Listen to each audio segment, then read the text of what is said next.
जब से बीजेपी सरकार हमारे देश में बनी है, हमारे देश में महंगाई और बेरोजगारी लगातार बढ़ती जा रही है। इसके पीछे का कारण ये है कि ये सरकार सिर्फ और सिर्फ हिंदू मुस्लिम कराती है और आपस में झगड़े करा कर ही ये सत्ता पर काबिज है।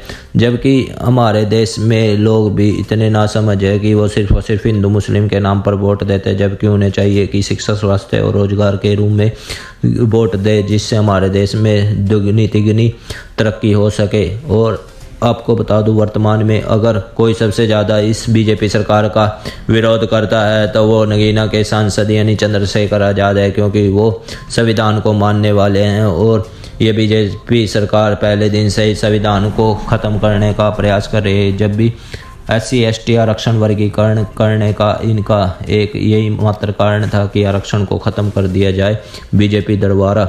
और आपको बता दूं, बीजेपी के जो शाखा है वो RSS है और RSS ने बाबा साहब डॉक्टर अम्बेडकर के जीते जी उनकी शव यात्रा भी निकाली थी।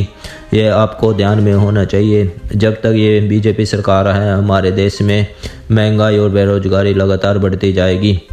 और जबकि हमारे देश के लोगों को एक अच्छा नेता चुनना चाहिए, जैसे चंद्रशेखर आज़ाद है, जो सिर्फ और सिर्फ जरूरी मुद्दे उठाते हैं जनता से संबंधित। इतिहास में ऐसा कोई सांसद नहीं हुआ जो चंद्रशेखर आज़ाद की बात ही इतने कम समय में उभर गया हो। यानी कि हर वो मुद्दा छोटा बड़ा जो जनता से संबंधित है, हर वो मुद्दा सदन में उठा डाला और इसी कारण ही लोग उन्हें देखना व सुनना पसंद करते हैं। इसी बीच चंद्रशेखर आज़ाद 1 तारीख को यानी हर साल की भांति भीमा कोरेगांव पहुंचे थे और अगले ही दिन चंद्रशेखर आज़ाद महाराष्ट्र के परभणी में पहुंचे थे और वहां पर महाराष्ट्र के परभणी में पुलिस कस्टडी में हुई सोमनाथ सूर्यवंशी की मौत के मामले में चंद्रशेखर आज़ाद ने परभणी का दौरा किया और वह पीड़ित परिवार से भी मिले। विशाल जनसमूह को संबोधित करते हुए मांगे न मानने पर महाराष्ट्र से बड़े आंदोलन की चंद्रशेखर आज़ाद ने चेतावनी। आप भी सुने चंद्रशेखर आज़ाद ने परभणी में क्या कहा।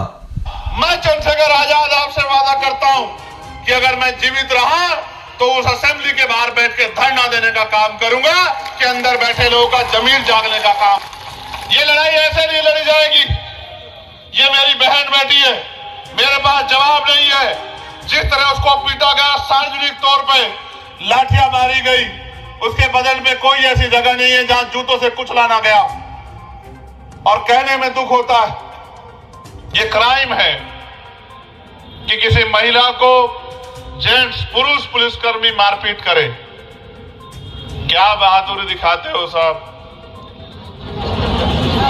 क्या बहादुरी दिखाते हो यार। मैंने एक पुलिस के साहब से पूछा मेरे साथ थे कि सोचो ये आपकी बहन होती तो क्या बीतती आपके मन पे। आप तो अपना रिवॉल्वर निकाल लेते कि मेरी बहन को क्यों पीट दिया। क्या सिर्फ अपनी बहन बहन होती है, दूसरे की बहन बहन नहीं होती है क्या। क्या बहादुरी दिखाते हो साहब। चिंता मत करो, तुमसे भी हिसाब करेंगे, मेरी बात को याद रखना। आपको याद है ना भीमा कोरेगांव, याद हो नहीं याद हो। तब राजतंत्र था, तब आत्म सम्मान की लड़ाई राजतंत्र के हिसाब से लड़ी गई।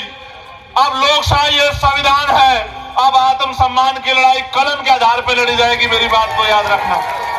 हमने SP से बात की और उनसे कहा कि मुकदमे गुनाह दाखिल करो, जिन पुलिस कर्मियों ने मारा उनके खिलाफ गुनाह दाखिल करो, जांच करो। और जिसने गलत काम किया, क्राइम किया, यह भी क्राइम है कि आपने जिसको अरेस्ट किया 24 घंटे के अंदर उसके परिवार को सूचना नहीं दी। यह भी क्राइम है कि आपने पुलिस कस्टडी में सोमनाथ सूर्यवंशी को पीट पीट कर मार दिया। यह भी क्राइम है कि आपने जाति पूछ के, धर्म पूछ के कार्रवाई की।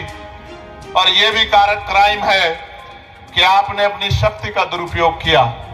लेकिन याद रखना कि कोई कानून से बड़ा नहीं है। जिस दिन कानून का डंडा चलेगा, अच्छे की गर्मी निकल जाएगी, मेरी बात को आप यहाँ परभणी में खड़े होकर कह रहा हूं, याद रखना।